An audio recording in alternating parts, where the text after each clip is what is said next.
Olá pessoal, tudo bom? Aqui é o professor Paulo Diniz e conforme eu combinei com vocês, eu vou fazer um vídeo para a gente poder ter uma visão geral da nossa disciplina de política e vocês poderem ter como referência os assuntos mais importantes nesse fechamento de semestre, tá certo?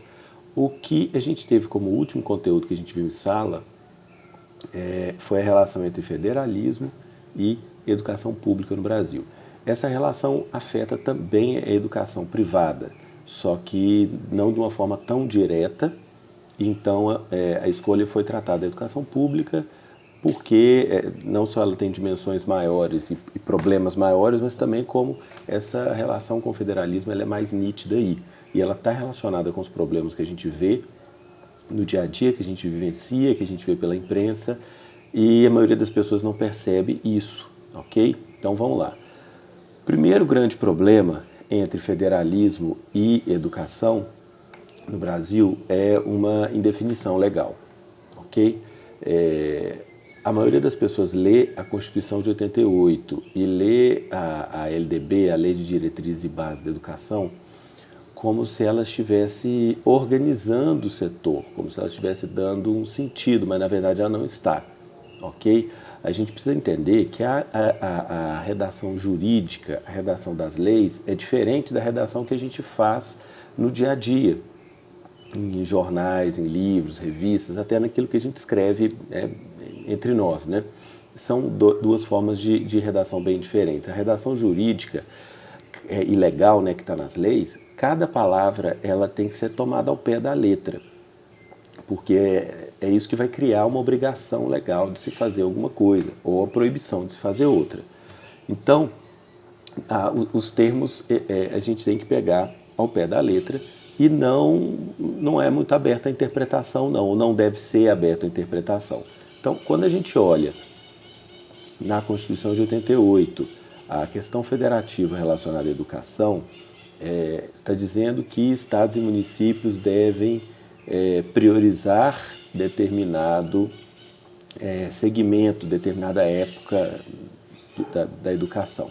A gente priorizar, devem priorizar, isso não diz uma obrigação, deve fazer, né? Deve preferencialmente priorizar. Isso dá uma opção para que o município trabalhe com educação fundamental, dá uma opção para que os estados trabalhem com o ensino médio e dá uma opção para que o governo federal trabalhe com o ensino superior. Ele sugere, né, e quando dá esse nome assim, ele sugere, né, ele dá um direcionamento, você sugere aquilo ali especificamente, mas não deixa de ser uma sugestão. Ou seja, traduzindo do juridiquês para o português, isso não é uma ordem, isso é uma sugestão, ok? Então, gente, um grande problema começa daí, dessa indefinição legal. Não existe uma obrigação para que os municípios trabalhem com o fundamental, isso não existe uma obrigação legal. Também não existe uma obrigação para que os estados trabalhem com o ensino médio e não existe uma obrigação para que a União trabalhe com o ensino superior. Ou seja, são sugestões que elas não estão acima daquele ponto que a gente mais discutiu em federalismo, que é a autonomia federativa. Isso, gente, eu vou repetir isso sempre, vocês tenham isso sempre em mente, porque a autonomia federativa é o poder, vamos dizer assim, para que estados e municípios de união, ou seja, todos que fazem parte da federação, tomem as decisões que acharem melhor para a sua própria população, ok? Na verdade, né, isso é uma liberdade para que prefeitos, governadores e presidente façam aquilo que a população os pediu, os demandou através do sistema democrático, do legislativo ou de outras formas de relacionamento e de pressão, ok? Então, gente, quando a gente diz que a prefeitura, ou qualquer prefeitura, ela tem liberdade, ela tem autonomia para atender a sua população, isso significa liberdade, ok? Para dar às pessoas o que as pessoas pediram ao prefeito, aquele conteúdo de democracia que a gente viu na primeira metade do semestre. Então, por um lado é bom, a autonomia, por um lado ela é muito boa, porque dá liberdade para que cada município, cada estado consiga atender a sua população da maneira que essa população quer, ou seja, tenta evitar que o Brasil inteiro seja uniformizado, que se dê tudo igual para todo mundo, sendo que as pessoas não precisam das mesmas das mesmas coisas, né? Então, por um lado, a autonomia é boa, porque dá essa liberdade para as diferenças regionais serem respeitadas. Agora, por outro lado, quando a gente volta para essa questão da educação, a autonomia ela pode ser exercida de várias formas, tá bom?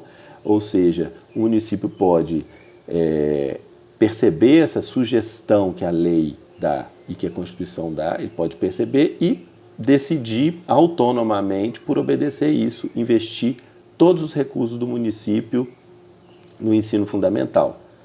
Ótimo, muito bom, bom, mas pode não obedecer isso, pode usar a sua autonomia para usar os recursos da educação, por exemplo, para o ensino superior, que é o exemplo que a gente discutiu em sala de aula. Vários municípios que a gente conhece, que a gente convive até, que gastam muito recurso dando bolsas ou financiando de forma indireta, dando transporte ou outras formas de auxílio para o ensino superior. Enfim, é o extremo oposto do que a legislação sugere, mas o município é autônomo para fazer o que quiser. Isso acontece, gente, isso não é ilegal, isso não é ilegal, isso é um exercício da autonomia.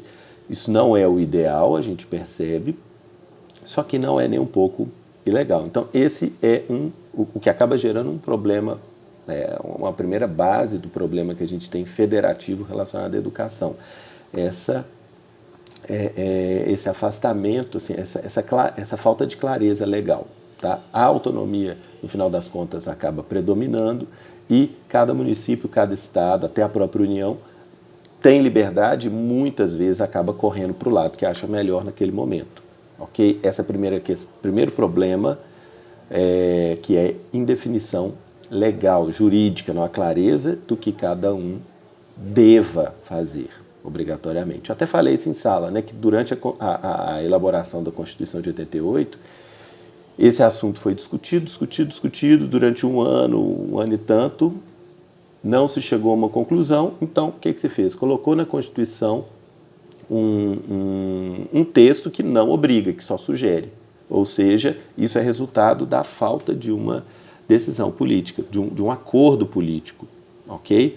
A LDB de 96, ou seja, 8 anos depois da Constituição, ela vai repetir essa falta de decisão, porque essa decisão também não se produziu nos outros 8 anos seguintes e não se produziu até hoje, viu, gente? Até hoje não existe um acordo entre estados, municípios e União do que realmente cada um deve fazer. Ninguém assumiu uma obrigação e essa obrigação não foi criada coletivamente. Então, primeiro problema, falta de definição legal.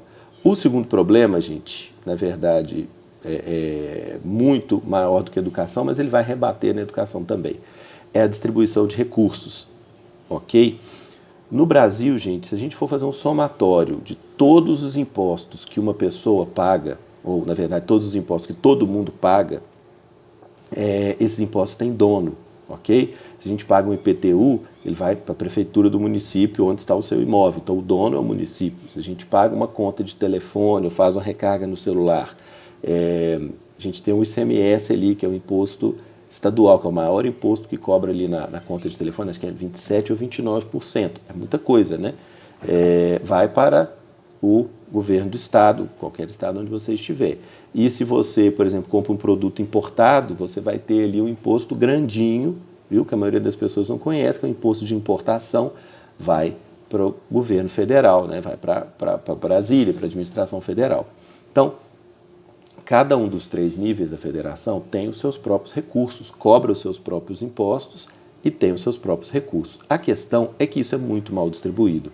Os impostos que vão para o governo federal, eles geram muito mais recurso do que os que vão para os estados e os que vão para os municípios. Eu faço uma conta mais ou menos aproximada, já foi mais, já foi menos, varia um pouco, mas você tem ali entre 60% e 70% vão para o governo federal, cerca de 20% vão para os estados e cerca de 10% vai para os municípios. É uma disparidade muito grande, porque nós estamos falando da soma de todos os 5.570 municípios brasileiros, não dá 10% dos impostos que todo mundo paga. A soma dos 27 estados, 26 mais o Distrito Federal, enfim, dá cerca de 20%, e o que se paga para um governo, que é o governo federal, vai estar lá, muitas vezes, aproximando da casa dos 70%. Então, esse problema é fácil de entender, falta dinheiro, ok? Então, é muito difícil, e é claro que ele acumula com o primeiro problema que eu falei, que é uma falta de definição legal. Então, por exemplo, se as prefeituras, praticamente todas elas, têm pouco dinheiro no cofre, elas vão usar a autonomia para fugir de despesa, porque é uma questão muito simples, não existe recurso. Tá? É claro que existem leis, e eu vou entrar nesse detalhe daqui a pouco, que obrigam a fazer com que uma parte desse recurso circule e chegue até os estados e municípios. Ainda assim, não chega a desfazer essa desigualdade tão grande. Okay? Existe sim obrigação de que uma parte do recurso federal seja repartido com estados e municípios, e em Minas Gerais, que é onde nós estamos, o que nos interessa, existe uma lei que faz com que parte do que o estado arrecada vá para os municípios, principalmente os municípios mais pobres. Existe, mas mesmo assim, gente, isso é pequeno em relação a essa desigualdade tão grande. Então, o que acontece? A autonomia dos municípios, muitas vezes, ela é utilizada pelos prefeitos para evitar ter mais despesa, porque não existe recurso para pagar. E municípios e estados, gente, eles não podem contratar empréstimo, igual a gente faz de vez em quando, né? Passa lá no caixa eletrônico, contrata um empréstimo pessoal para fechar o mês. Eles não podem fazer isso. Existe uma série de restrições legais para eles assumirem dívida. Então, eles têm que trabalhar realmente com o que eles têm de recurso. Então, juntando a autonomia que a gente já discutiu, a indefinição legal, né, de quem deve fazer o quê, nós temos também uma distribuição péssima dos recursos. Ou seja, municípios vão evitar a despesa ao máximo, estados vão evitar a despesa ao máximo. E como a educação não tem essa clareza legal, eles vão ter educação como uma área para corte de recursos. Existe uma obrigação na lei, até na Constituição, de que se gaste um certo valor com a educação, mas não diz qual a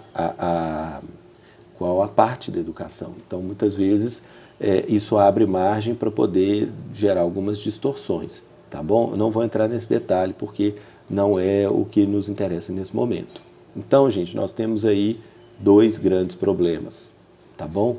Uma falta de definição legal de quem deve fazer o quê e uma distribuição péssima de recursos. O que o governo federal faz? Desde 97, ele criou um acordo de que, para aqueles municípios, eu estou falando principalmente de municípios, para aqueles municípios que decidirem seguir a sugestão legal, ou seja, investir no ensino fundamental, eles podem receber um recurso extra para a educação. Isso chamava Fundef, né, que era Fundo de Desenvolvimento, e uma sigla enorme, do ensino fundamental. E depois passou para ser Fundeb, depois de 10 anos ele mudou o nome para Fundeb. Isso funciona, isso é uma beleza, mas tem um terceiro problema que eu vou colocar. Então, como é que funciona o Fundeb hoje em dia? Fundef, que era o nome original. Para aqueles municípios que resolverem investir no ensino fundamental, né, na educação básica, eles recebem um complemento de recurso direto do governo federal. Funciona, gente, funciona mesmo. O dinheiro chega, esse dinheiro faz milagres. A gente tinha uma meta no meio dos anos 90, que era universalizar o ensino fundamental. Era uma meta para o Brasil inteiro, né? E esperava-se que essa meta fosse cumprida em 10 anos. E essa meta foi cumprida em menos de 3 anos. Em 99, essa meta foi virtualmente atendida. Então, o recurso chega. Gente, eu vou ter que fazer um segundo vídeo que já está dando 14 minutos, tá bom? Daqui a pouco eu continuo. Tchau, tchau.